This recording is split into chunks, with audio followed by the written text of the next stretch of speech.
ధర్మాసనము సమగ్రంగా విచారణ చేసి వాళ్ళు ఏమని ఇచ్చినారంటే 1/11/1977కు 27/1955కు మధ్యలో 18 సంవత్సరాల కాలంలో ప్రభుత్వ భూమిగానే ఉంది కానీ ఇనామదారులకు ఎలాంటి హక్కులు లేవు.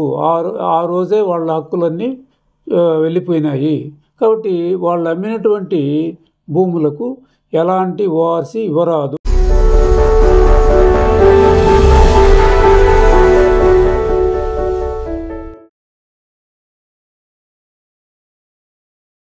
తెలంగాణ ఇనాం భూముల రద్దు చట్టం అంటే ఏమిటి? ఓఆర్సీ ద్వారా అమ్మకాలు కొనుగోలు చేయవచ్చునా? ఉమ్మడి రాష్ట్రంగా ఉండేటప్పుడు ఈ ఇనాం భూములు రద్దు విషయంగా 2 వేరువేరు చట్టాలు తేవడం జరిగింది. మొట్టమొదటిది ఆంధ్రప్రదేశ్లో ఆంధ్ర ఏరియా అనేటువంటి ఇనామ్స్ రద్దు చట్టం అనేది ఒకటి తెచ్చినది. దాంట్లో ఏమనుంది, ఇనామ్స్ రద్దు మరియు రైతులకు రైతువారి పట్టా ఇచ్చేటువంటి షరతుని పెట్టి చేసినారు దాన్ని. అదే తెలంగాణ ఏరియాలో ఇనాముల రద్దు చట్టం మాత్రమే తెచ్చినారే కానీ దాన్ని కన్వర్షన్ చేసి పట్టాలు ఇచ్చేటువంటి విషయము అందులో లేదు. ఇది తెలంగాణ ఏరియాలో 20వ తేదీ 7వ నెల 1955లో దీన్ని స్టార్ట్ చేసి ఆ రోజు ఈ చట్టము రద్దు చేయడం జరిగింది. ఆ రద్దు ప్రకారము ఎంటైర్ ల్యాండ్ తెలంగాణలో ఉండేటువంటి ఇనాం భూములన్నీ కూడా ప్రభుత్వ భూములుగా మారినాయి. కానీ అది ఎవరికి పట్టాలు లేదు. పోనీ రికార్డుల పరంగా స్వాధీనం చేసుకున్నారంటే అది చేయలేదు. ఏం జరిగిందంటే ఎవరైతే ఇనామదారులు సాగులో ఉందో అదే వాళ్ళు సాగు చేసుకుంటూ ఉన్నారు. ఎంతవరకు ఈ గవర్నమెంటు స్పెషల్ నోటిఫికేషను 1/11/1973 వరకు స్పెషల్ నోటిఫికేషన్ తేవడం జరిగింది. అంతవరకు వాళ్ళు సాగులు చేసుకుంటా వాళ్ళ స్వాధీనానుభవంలోనే ఉండిపోవడం జరిగింది. ఈ స్పెషల్ నోటిఫికేషన్ ద్వారా అర్హులు కలిగినటువంటి వాళ్లకు ఓఆర్సీ అంటే ఆక్యుపెన్సీ రైట్ సర్టిఫికేట్ చట్టం. అంటే ఆ భూమి స్వాధీనంలో ఉండేటువంటి వాటికి ఒక సర్టిఫికేట్ ఇవ్వడం జరుగుతుంది. అంటే పట్టాలాగా ఉంటుంది. అది కూడా ఇది ఎవరు ఇస్తారంటే సంబంధిత ఆర్టీఓ వారు ఇస్తారు. అదే ఆంధ్ర ఏరియాలో అయితే రైతువారి పట్టాలు వచ్చేసి తహసీల్దార్ వారు ఇష్యూ చేస్తారు. ఇది దీనికి ఉండేటువంటి సంబంధం. ఈ మధ్యలో ఏం జరిగిందంటే 1955వ సంవత్సరానికి 1973వ సంవత్సరానికి మధ్య ఒక 18 సంవత్సరాల కాలయాపన జరిగింది. ప్రభుత్వ భూములుగాను మార్పు చెందింది. స్వాధీన అనుభవంలో ఇనామదారులు మాత్రమే ఉండిపోవడం జరిగింది. అయితే ఈ మధ్యకాలంలో ఈ అమ్మకాలు కొనుగోలు అనేటివి దగ్గర 9 లక్షల ఎకరాలు ట్రాన్సాక్షన్ అనేది జరిగింది. జరిగిన తర్వాత వీళ్ళు ఈ చట్టాన్ని ఈ తేదీ నుండి ఓఆర్సీ సర్టిఫికెట్లు ఇవ్వచ్చు. ఎవరికి ఇవ్వచ్చు అనేది కూడా చెప్పినారు. ఎవరికి ఇవ్వచ్చు, ఎంత ఇవ్వచ్చు, వాళ్ళ కాంపన్సేషన్ ఎంత ఇవ్వాలా అనేటువంటిది కూడా అందులో పొందుపరచడం జరిగింది. ముఖ్యంగా ఇనాందారులు మరియు ఇనాందారుల యొక్క వారసులు ఎవరుంటే వాళ్లకు ఓఆర్సీ పట్టా ఇవ్వచ్చు.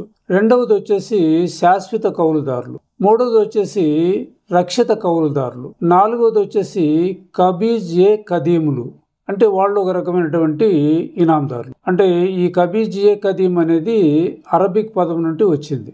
ఈ నవాబుల కాలంలో ఇది వాళ్ళను ఆ విధంగా పిలిచేవారు అన్నమాట. తర్వాత రక్షిత కౌలుదారులు అయినాక కబీజ్ ఏ కదీములు, తర్వాత అరక్షిత కౌలుదారులు. వీళ్ళకు మాత్రము ఇవ్వాలా అని ఒక దాంట్లో షరతులు పెట్టడం జరిగింది. ఎంత ఇవ్వాలా అనేది దాన్ని డిసైడ్ చేసినారు. ఒక ఫ్యామిలీ యూనిట్ అన్నారు. ఫ్యామిలీ అంటే ఆలు మొగుడు తర్వాత 3 పిల్లలు కలిగినటువంటి దాన్ని ఫ్యామిలీ మెంబర్స్ అంటే 5 మంది, 4, 5 మంది, 6 మంది ఉండొచ్చు. అటువంటి వాళ్లకు ఒక ఫ్యామిలీ యూనిట్ భూమిని ఇవ్వచ్చు అన్నారు. అయితే ఫ్యామిలీ యూనిట్ని ఎట్లా డిసైడ్ చేస్తారంటే భూమి రకాన్ని బట్టి తయారు చేస్తారు. భూముల్లో అనేక రకాలు ఉంటాయి.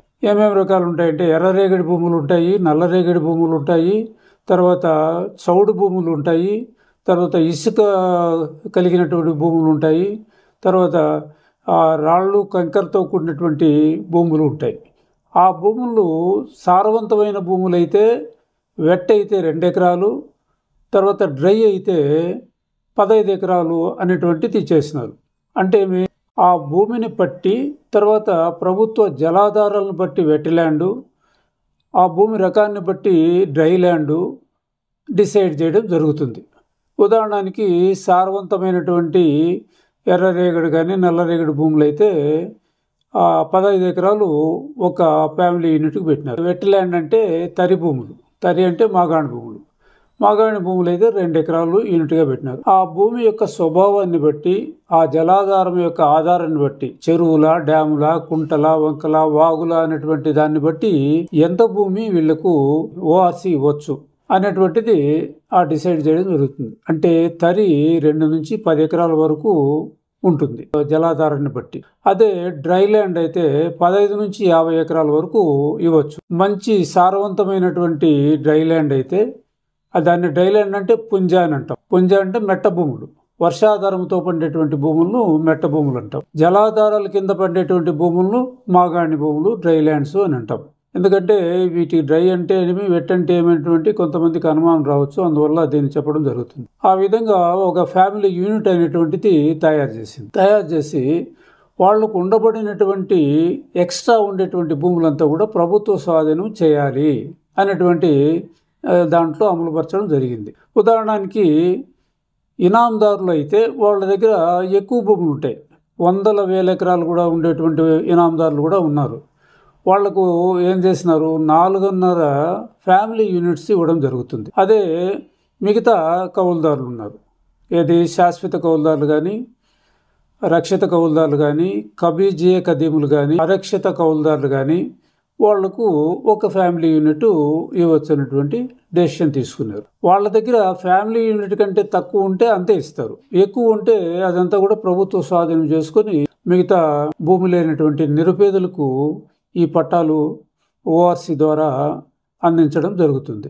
పన్ను ఒక ఎకరాకు డ్రై ల్యాండ్కి ఎంత కడతా ఉన్నారో ఎంత అనేటువంటి డిసైడ్ చేయాలి. కాబట్టి వాళ్ళు ఏం చేసినారు, ఆ ఎకరాకు ఉండేటువంటి పన్ను 20 ఇంతలు కట్టాలనేటువంటిది ఒకటి.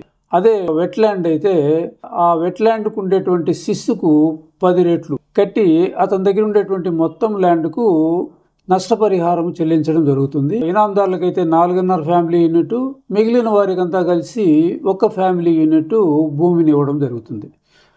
వీళ్ళ దగ్గర కూడా ఎక్కువ భూములు ఉన్నట్లయితే వాళ్లకు ఒక ఫ్యామిలీ యూనిట్ ఇచ్చి నష్టపరిహారం చెల్లించి మిగిలిన భూములకు ప్రభుత్వ స్వాధీనం చేయడం జరిగింది. చేసిన తర్వాత ఈ మధ్యలో 1955కు తర్వాత 1/11/1977కు మధ్యలో జరిగినటువంటి ట్రాన్సాక్షన్లు దగ్గర 6 లక్షల ఎకరాలకు పైన ఈ ట్రాన్సాక్షన్లు జరిగినాయి. కొన్ని వేల మంది రైతులు ఈ విధంగా ఇనాందారులు అమ్ముకోవడం జరిగింది, కొనుగోలు చేయడం జరిగింది. వాళ్ళు కూడా ఏం చేసినారు, ఎట తిరిగి పట్టాలు వస్తాయి కదా, మనము తక్కువ రేటుకి ఇప్పుడైతే కొనుగోలు చేయొచ్చు, పట్టాలు వచ్చినాక రేట్లు ఎక్కువ చెప్తారనే ఉద్దేశంతో చాలామంది కొనుగోలుదారులు ముందుకు పోయి వాళ్ళ దగ్గర నుండి ఇవి కొనుగోలు చేయడం జరిగింది. తర్వాత ఏం చేసినారు, చట్టపరంగా కొన్ని ఇబ్బందులు అనేటివి ఏర్పడినాయి. ధరణిలో వీళ్ళకి ఏమి ఇవ్వాలన్నా ఇవ్వకూడదా అనేటువంటి చర్చ జరిగి అప్పుడు కోర్టులను ఆశ్రయించడం జరిగింది. హైకోర్టు ఒక ద్విసభ్య ధర్మాసనము ఏం చెప్పిందంటే, ఇవి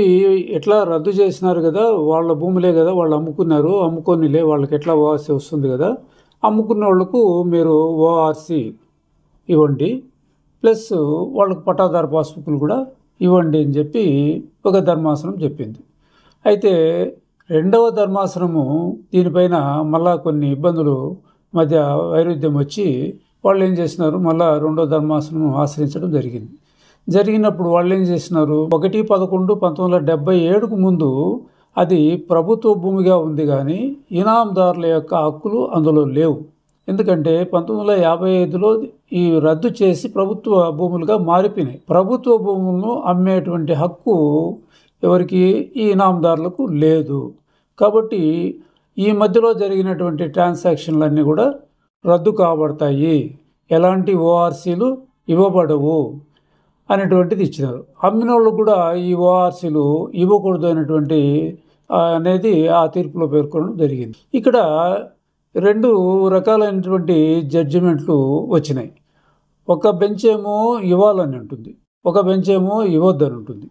ఈ విధంగా భేదాలు ఉండేదానివల్ల 2022లో త్రిసభ్య ధర్మాసనము ముందుకు ఇబ్బందులు ఉండేటువంటి భూముల విషయాలని తీసుకోవడం జరిగింది. త్రిసభ్య ధర్మాసనము సమగ్రంగా విచారణ చేసి వాళ్ళు ఏమని ఇచ్చినారంటే, 1/11/1977కు 27/1955కు మధ్యలో 18 సంవత్సరాల కాలంలో ప్రభుత్వ భూమిగానే ఉంది, కానీ ఇనామదారులకు ఎలాంటి హక్కులు లేవు.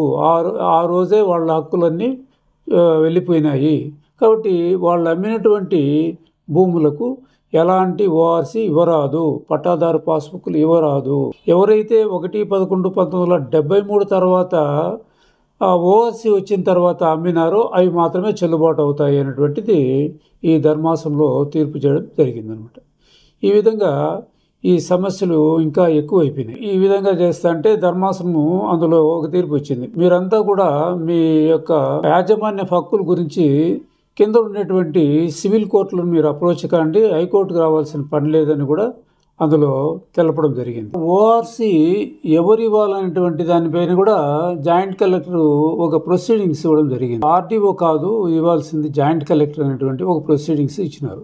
దాన్ని ఏం చేసినారు, హైకోర్టు కూడా దాన్ని రద్దు చేసి కాంపిటెంట్ అథారిటీ ఆర్డీఓ కానీ లేదంటే సబ్ కలెక్టర్ కానీ competent authority occupancy right certificate ఇవ్వచ్చు అనేటువంటిది ఆ జడ్జిమెంట్ కూడా రావడం జరిగింది. అప్పటి నుంచి ఆర్డీఓ గారు దీన్ని ఆక్యుపెన్సీ రైట్ సర్టిఫికేట్ ఇష్యూ చేయడం జరిగింది. అయితే 73 తర్వాత 1971లో వచ్చినటువంటి ROR చట్ట ప్రకారము 89 వరకు ఈ పట్టాదారు పాస్బుక్లు ఇవ్వడం జరిగింది. అయితే 1989లో కొద్దిగా సవరణ చేసి వచ్చినటువంటి పట్టాదారు పాస్బుక్లు విషయంగా అది దాని ప్రకారం కూడా ఈ పట్టాదారు పాస్బుక్లు 1B రిజిస్టర్లో ఎంట్రీలు వేసుకొని పట్టాదారు పాస్బుక్లు ఇవ్వడం ఉంది. అంటే ఉమ్మడి రాష్ట్రంలో ఈ రెండిట్లో కూడా ఈ 1989లో వచ్చినటువంటి కొత్త ROR చట్ట ప్రకారమే పట్టాదారు పాస్బుక్లు జారీ చేసేవాళ్ళు. కానీ తెలంగాణ రాష్ట్రం ఏర్పడిన తర్వాత 2/6/2014లో తెలంగాణ రాష్ట్రం ఏర్పడిన తర్వాత కూడా 2019 వరకు కూడా ఈ 1889లో వచ్చినటువంటి ROR చట్ట ప్రకారమే పట్టాదారు పాస్బుక్లు ఓఆర్సీ ఇవన్నీ ఇవ్వడం జరిగింది. అయితే ఈ కేసీఆర్ గవర్నమెంట్ వచ్చినప్పుడు 29/10/2020లో ఈ ధరణి చట్టం అనేటువంటిది తేవడం జరిగింది. ధరణి చట్టంలో పట్టాదారు పాస్బుక్లు ఇచ్చేటువంటి అవకాశం ఉంది, కానీ దానిపైన అపిలేట్ అధికారం అనేటువంటిది ఆ పోర్టల్లో దాంట్లో చేయలేదు.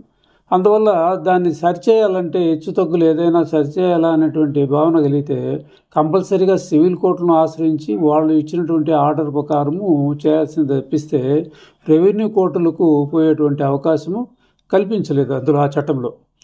అందువల్ల కోర్టులు కూడా ఏం చేసినాయంటే వాటిపైన ఎలాంటి చర్యలు లేకుండా స్టే ఆర్డర్ ఇవ్వడం జరిగింది. 14/4/2025లో భూభారతి చట్టము తేవడం జరిగింది. ఈ భూభారతి చట్టంలో ధరణిలో సుమారుగా 5-6 లోపాలు ఉన్నాయి.